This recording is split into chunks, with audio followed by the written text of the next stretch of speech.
sebelum itu, Ibu menjelaskan terlebih dahulu bagaimana konteks bencana di sini. Nah, pada Tapanuli Tengah ini terjadi banjir bandang dan longsor akibat hujan dengan intensitas sangat tinggi dalam waktu yang cukup lama, di mana air dari daerah hulu mengalir cepat ke daerah yang lebih rendah dan membawa material seperti kayu, batu, dan lumpur. Di sisi lain, tanah di lereng gunung menjadi jenuh air sehingga kekuatannya melemah dan mudah muncul ketika kita melihat bagaimana air bisa tiba-tiba meluap dan menghantam pemukiman.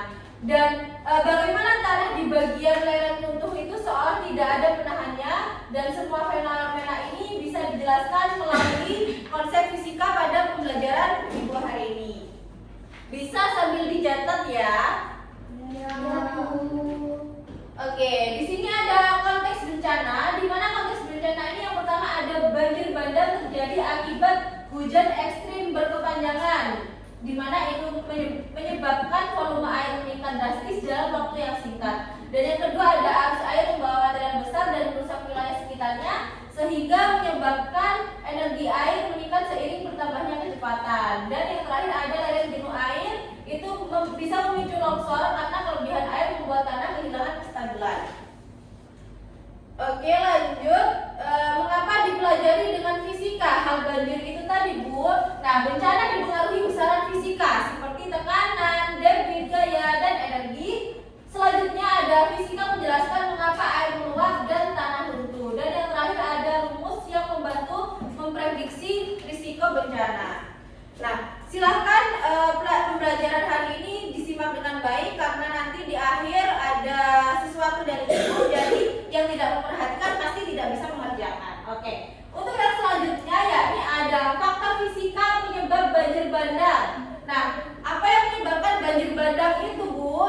Yang pertama ada ketinggian air naik, di mana tekanan naik itu dirumuskan dengan rho P sama dengan rho GH, di mana naiknya H ini membuat sungai mudah meluap. Dan yang kedua ada debit membesar, yakni dengan rumus Q sama dengan delta V, dan semakin besar debit semakin besar energi aliran. Penyempitan sungai itu V-nya meningkat karena luas penampangnya itu mengecil. Oke, selanjutnya ada tekanan hidrostatik, di mana rumus P sama dengan rho GH. Di sini rho sendiri adalah massa jenis air, G adalah gravitasi, dan H adalah kedalaman atau tinggi air. Dan hujan yang ekstrim itu menaikkan hanya secara cepat, jadi tekanan di dasar sungai itu meningkat sehingga sungai berpotensi untuk meluap seperti itu. Dari sini ada yang ditanyakan? Aman? Aman. Oke, Ibu lanjut. Nah, di sini ada debit aliran sungai, di mana rumusnya tadi Q sama dengan delta V. Deltanya itu mengecil sehingga V-nya itu harus membesar agar Q-nya itu tetap. Jadi ini tuh menjelaskan terkait mengapa aliran banjir itu menjadi sangat cepat. Jadi debit besar dan daya rusaknya besar, seperti itu. Pada energi kinetik aliran di sini diketahui EK sama dengan setengah MV kuadrat, di mana EK sendiri itu adalah jika MV-nya naik sedikit, EK-nya itu naik sangat besar, dan inilah yang penyebabnya bisa menyeret kayu, batu, bahkan kendaraan. Jadi bisa merusak lingkungan masyarakat sekitar. Mekanisme longsor, kenapa kok terjadi longsor dan kerusakan di daerah banjir-banjir yang sudah viral itu tadi. Nah, jadi di situ berat tanahnya itu naik dengan ada rumus W sama dengan Fg dan Fg sama dengan Fg sin theta, di mana theta itu adalah kemiringan lerengnya, dan ketika Fg itu lebih besar dari gaya gesek maka akan terjadi longsor itu tadi.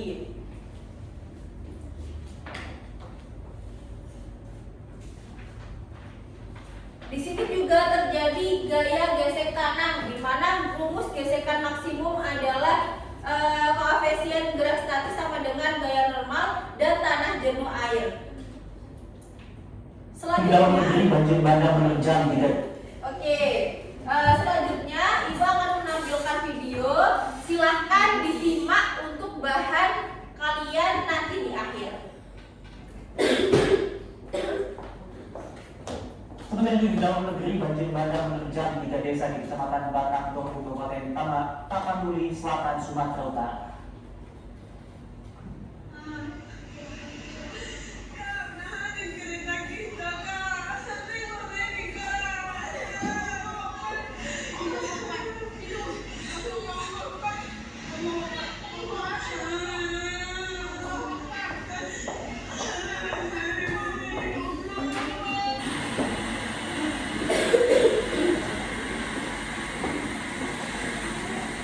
Luapan sungai, air, dan roga yang membawa material kayu menyapu ke permukiman warga. 4 orang pemirsa dikabarkan meninggal dunia dan 21 orang lainnya terluka akibat banjir bandang ini.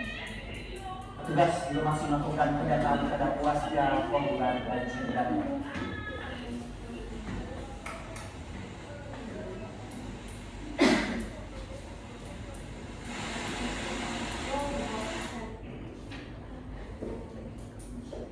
Oke, apa yang kalian lihat tentang fenomena tadi? Banjir, benar. Apa yang terjadi? Apa yang hanyut di banjir tadi? Kayu. Apakah tanahnya longsor? Ya. Ya. Apakah lingkungan di sekitarnya rusak seperti yang dijelaskan tadi? Ya. Oke. Kenapa terjadi seperti itu? Karena kerentanan di Tapanuli Tengah itu terjadi karena lerengnya curam. Jadi seketika lerengnya curam itu tadi, sintetanya itu menjadi besar sehingga FG-nya yang Ibu jelaskan di awal tadi itu juga ikut membesar. Dan ini disebabkan oleh curah hujan yang tinggi sehingga hanya pada lingkungan tersebut itu meningkat dan P-nya ikut meningkat juga. Dan sungai kecil pada deltanya itu kecil sehingga P-nya itu meningkat. Jadi pola fisika ini menjelaskan mengapa Tapanuli Tengah itu rawan banjir dan longsor. Gitu. Nah, apa mekanisme fisika dalam banjir bandang tadi, Bu? Nah, yang pertama hujan ekstrim, yang kedua ada debit naik, dan yang ketiga ada penyempitan, dan yang terakhir ada V-nya itu yang naik atau arus itu merusak pada lingkungan sekitar Tapanuli Tengah itu tadi.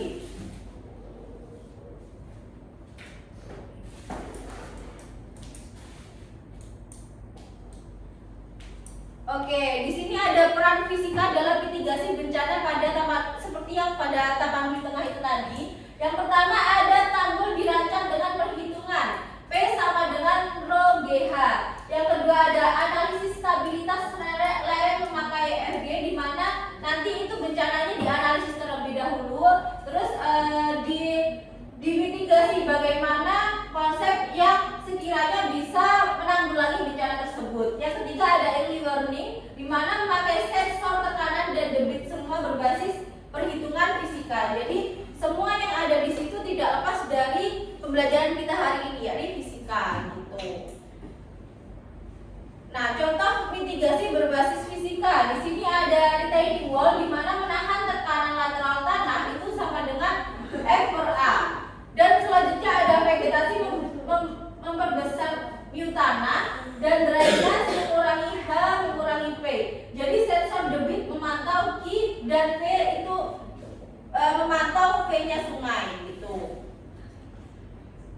Nah, untuk insight penting yang perlu digarisbawahi di sini, yang pertama, banjir dan longsor itu dapat dijelaskan dengan hukum fisika. Yang kedua, rumus-rumus membantu memahami mekanisme bencana. Dan yang terakhir, yakni pemahaman fisika itu sama dengan langkah awal mitigasi bencana kita. Nah, setelah Ibu jelaskan dari awal sampai akhir tadi, silahkan sekarang berbentuk untuk 2 kelompok. Ini kelompok 1, ini kelompok 2. Nanti Ibu akan membagikan LKPD. Dibuka dulu LKPD-nya. Ibu akan menjelaskan terkait LKPD-nya terlebih dahulu.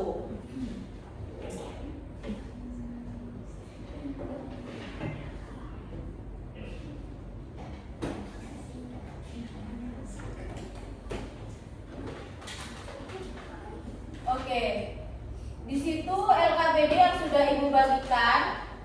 Pada judul kegiatan kita di sini yakni adalah analisis fisika pada bencana banjir bandang dan longsor di Tapanuli Tengah. Seperti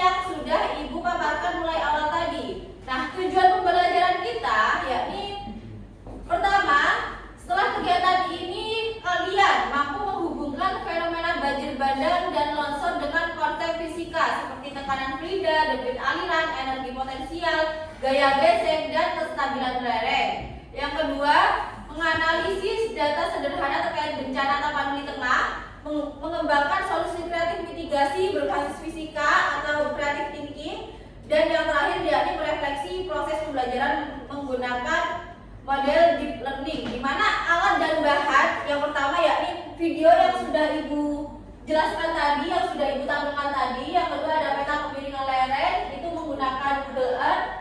Sudah Ibu antisipasi bawa HP semuanya ya kemarin? Oke, yang ketiga ada data hujan, dan yang ke nanti itu Ibu sediakan. Yang keempat ada gelas ukur, tanah, pasir, air.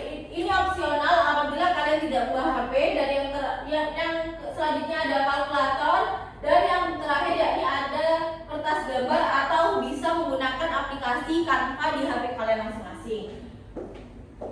Untuk kegiatan LKPD yang pertama, silahkan dipelajari terlebih dahulu. Jadi di sini amatilah gambar atau video banjir bandang yang sudah Ibu ketampilkan tadi. Tuliskan minimal 3 hal yang kamu lihat di sana. Nah, jadi selanjutnya setelah kalian menulis 3, hubungkan pengamatanmu dengan konsep fisika seperti yang sudah Ibu tampilkan di tabel itu.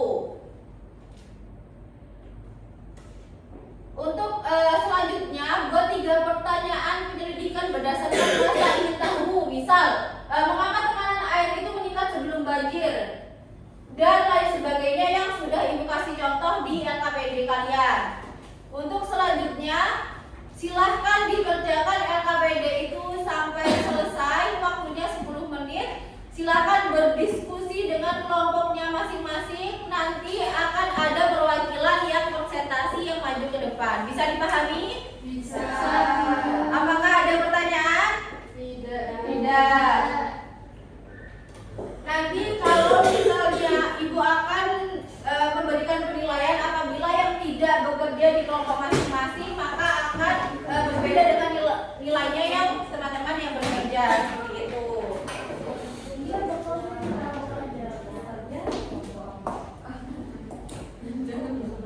Harusnya sangat kelas, berarti lebih dan kecepatannya sama dengan yang masih kecepatannya yang meningkat.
Gimana kelompok 1 aman?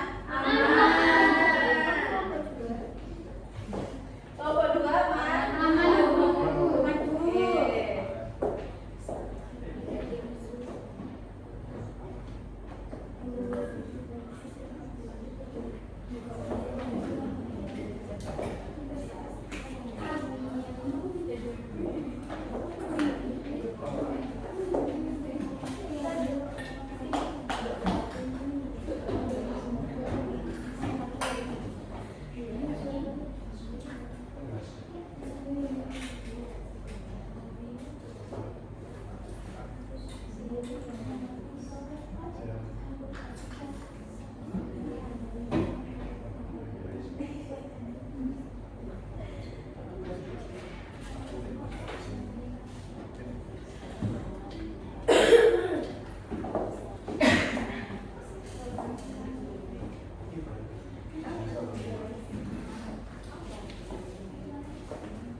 biasa atau bisa menggunakan Canva.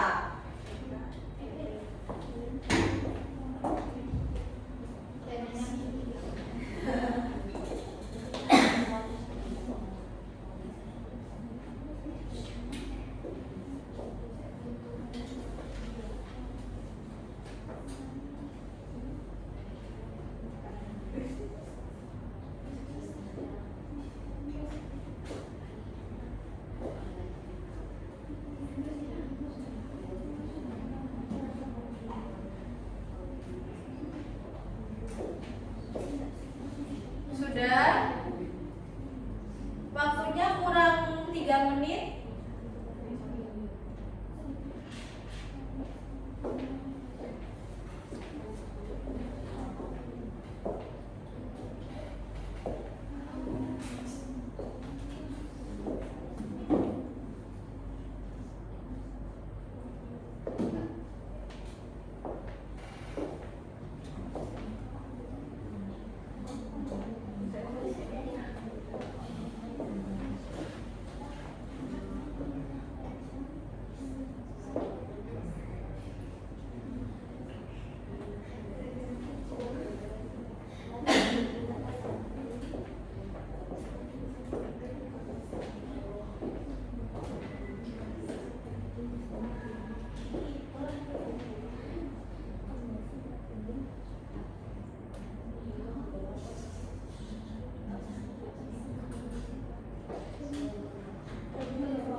Oke, karena waktunya sudah habis, dari kelompok 1 silahkan perwakilan kelompoknya untuk mempresentasikan hasilnya di depan.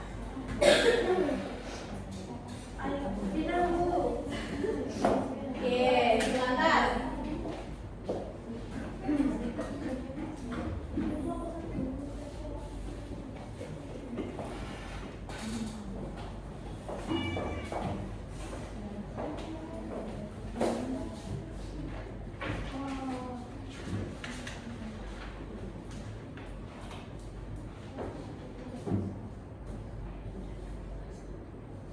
Mulai dari awal ya.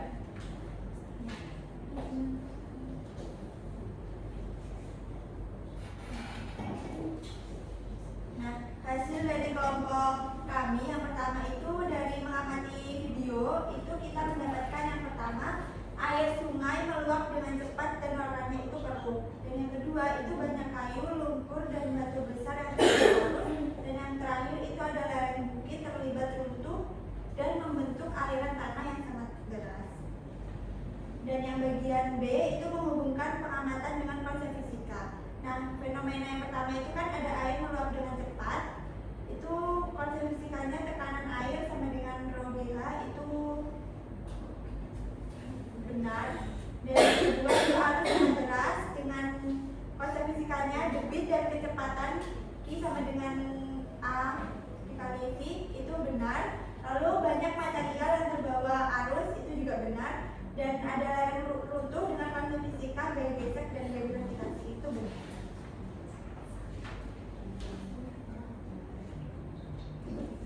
Nah, hubungan singkatnya itu ada tekanan air itu meningkat karena ketinggian permukaan air naik drastis. Sedangkan debit air membesar sehingga arus menjadi sangat cepat dan menghanyutkan material. Serta energi kinetik air itu besar menyebabkan benda-benda tersebut itu terseret jauh. Dan yang terakhir, lereng menjadi tidak stabil karena gaya gesek tanah melemah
mana debitnya itu 12 meter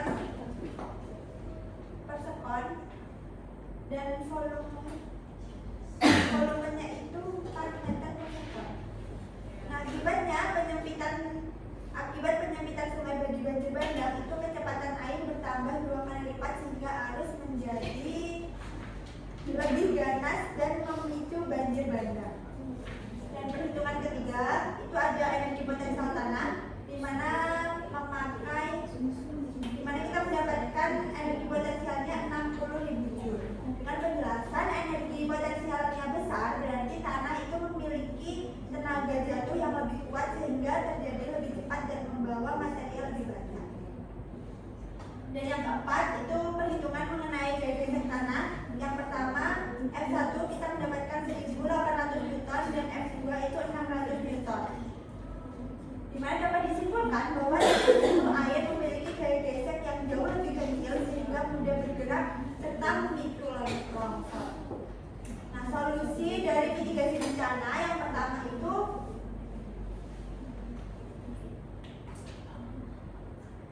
kita mendapatkan solusi yang bernama Smart Drain System, di mana konsep fisikanya itu mengenai debit aliran. Nah, sistem drain ini dibuat dengan jalur bercabang sehingga debit air terbagi menjadi beberapa aliran. Nah, dengan memperbesar luas penangkapnya dan membuat jalur pipet, itu kecepatan air dapat menurun sehingga dapat mencegah banjir bandang. Sekian presentasi dari Bisa diakhiri. sekian presentasi dari kelompok 1 kurang lebihnya saya mohon maaf. Oke, bisa tepuk tangan untuk kelompok 1. Terima kasih kelompok 1. Untuk sesi tanya jawab dan refleksi nanti kita akan ada yang di akhir. Langsung lanjut saja untuk kelompok yang kedua. Silahkan perwakilan dari kelompok yang kedua untuk mempresentasikan hasil LKPD-nya.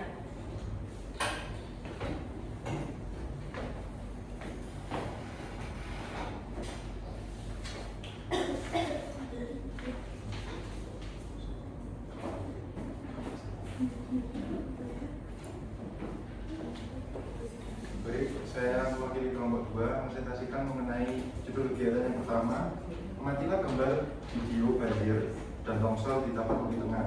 Tuliskan minimal 3 hal yang kamu lihat. Yang pertama, jalan-jalan tertutup lumpur tebal akibat luapan air. Yang kedua, banyak rumah rusak terseret aliran lumpur. Yang ketiga, lereng bukit menjadi retak. Hubungkan pengamatanmu dengan konsep fisika berikut beri tanda cetak. Yang pertama, air meluap cepat. Konsep fisika tekanan air P atau tekanan sama dengan rho G. Massa jenis, gravitasi, dan kedalaman.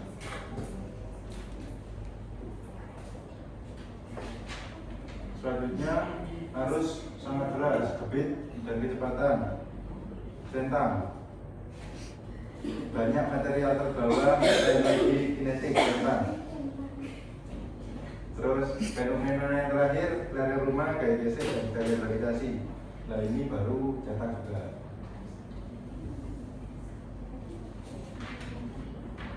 Tuliskan hubungan singkatnya. Tekanan air meningkat karena hujan ekstrim membuat permukaan air naik. Arus banjir yang deras, debit air besar, dan kecepatan tinggi. Energi potensial tanah yang tinggi membuat longsor menjadi kuat. Gaya geser tanah menuntun saat dipenuhi air. 3 pertanyaan penyelidikan. Mengapa lereng yang curam lebih mudah longsor? Apa hubungan energi potensial dengan jarak longsor? Bagaimana cara meningkatkan geser tanah agar lebih stabil? Soal pertama mengenai tekanan hidrostatik. Diketahui tinggi muka air sungai 0,5 meter menjadi 2 meter akibat hujan ekstrim dengan rho 1000 kg per meter kubik dengan gravitasi 10 meter per sekon. Kecepatan awal sama dengan tekanan awal 5000 Pascal.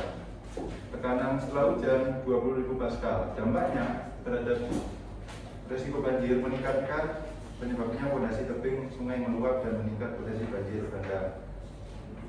Soal kedua, perhitungan mengenai kecepatan P2 agar debit tetap. Didapatkan hasil 4 meter per sekon. Apa akibatnya? Air menjadi sangat cepat sehingga membawa lumpur, pohon, batu besar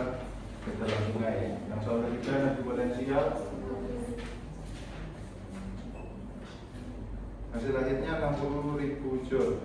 Penjelasan energi potensial yang besar akan berubah menjadi energi kinetik yang kuat saat tanah bergerak, menghasilkan longsor cepat dan rusak. Nomor 4, gaya geser F1 sama dengan 1800 Newton, F2 600 Newton. Kesimpulan, air sungai mengurangi gaya geser tanah sehingga tanah sangat mudah bergerak memenuhi lereng. Solusi mitigasi, nama solusi adalah slope buat wall. Konsep fisika, gaya geser tanah dan gaya gravitasi penjelasan. Desain dinding penahan tanah bertingkat dengan lapisan batu dan geotekstil. Penahan ini memperbesar gaya geser tanah setelah mendapat gravitasi sehingga lereng menjadi lebih stabil dan risiko longsor berkurang. Dan bisa diakhiri dulu kelompok 2. Apakah tidak ada yang ditanyakan? Tidak ada, baik, terima kasih. Tepuk tangan untuk kelompok 2. Oke, sebelum itu sesudah kalian presentasikan, Ibu mau bertanya nih kepada kalian, apakah bencana itu tadi ada keterkaitan langsung dengan fisika? Ada. Seperti yang sudah kalian kerjakan tadi, sudah menemukan beberapa solusi ya? Kelompok 1 solusinya apa tadi? Sistem. Oke, kalau kelompok 2 solusinya apa?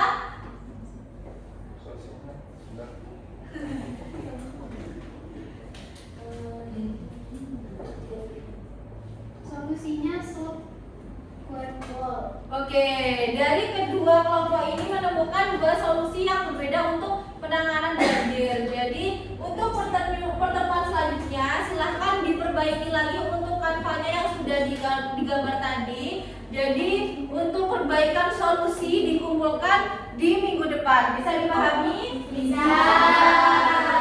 Baik. Untuk kesimpulan dari pembelajaran kita hari ini,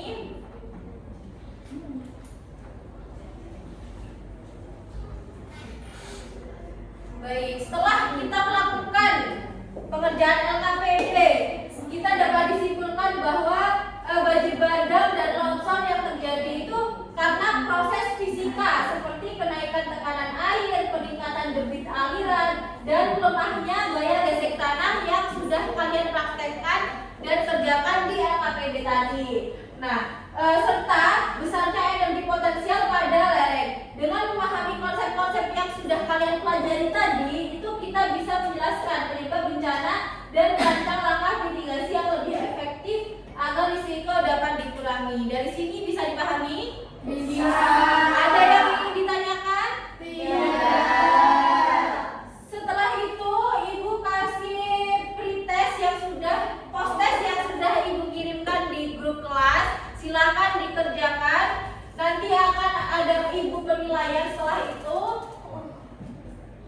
Untuk pertemuan selanjutnya, kita memahami bencana-bencana yang lain seperti gunung meletus, keterkaitannya dengan fisika seperti apa. Untuk minggu kali ini Ibu akhiri terlebih dahulu. Sebelum Ibu akhiri, sekali lagi Ibu tanyakan lagi, apakah ada yang ingin ditanyakan?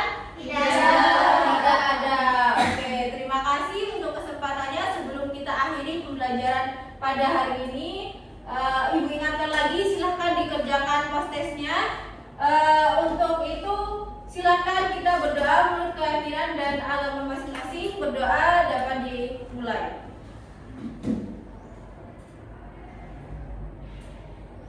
Berdoa dapat dicukupkan. Terima kasih atas waktunya memperhatikan Ibu hari ini. Ibu akhiri. Wassalamualaikum warahmatullahi wabarakatuh.